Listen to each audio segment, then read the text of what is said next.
Okay, this is number 3 on chapter 15.7, using the Kruskal-Wallis technique, the non-parametric technique, to explore whether a couple different data sets have the same variance or not. And on this problem, we have a set of family cars it's like a crash test or something. And I think on the crash test dummy, they measured the chest compression for the family car, the passenger van, the midsize vehicle, all these different things. And we can use StatCrunch to do this, but the data is formatted in a little strange way. It almost seems like it's blocked, although I don't think it is at all. I think this is just like test run 1, 2, 3, 4, 5. But all we want to do is relabel these chest compressions belong to the large, the large family car. So I'm just going to rename this column large family car,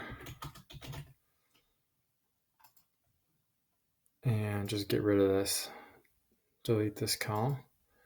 And then this one I'm going to rename, this is the passenger van. These are the chest compressions for the passenger van. So rename passenger van and delete this numbering. We don't really need it numbered.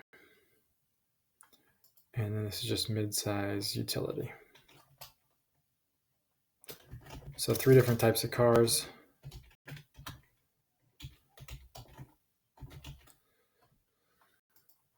So we're just trying to see if the chest compressions in each of these 3 different types of cars demonstrate a similar type of variance. And we go to non-parametrics, the Kruskal-Wallis.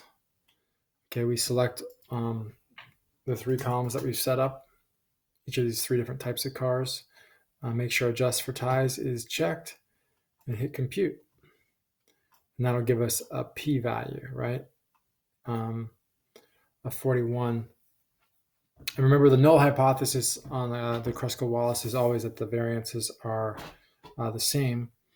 And then the alternative hypothesis is that they're different. Well, that's a pretty high p-value. We almost don't have to check the significance, but to know that we don't reject the null hypothesis. But the level of significance is 0.005. So 0.5%. There's no way we're going to reject the null hypothesis here. Okay, so then we just go back here. State the appropriate conclusion. There is not enough evidence to support the conclusion that the distribution of chest compressions varies by vehicle category. Okay. This is definitely not evidence that we have to adjust that assumption that by vehicle category, the variances are similar or equal. Okay, so I hope that helps.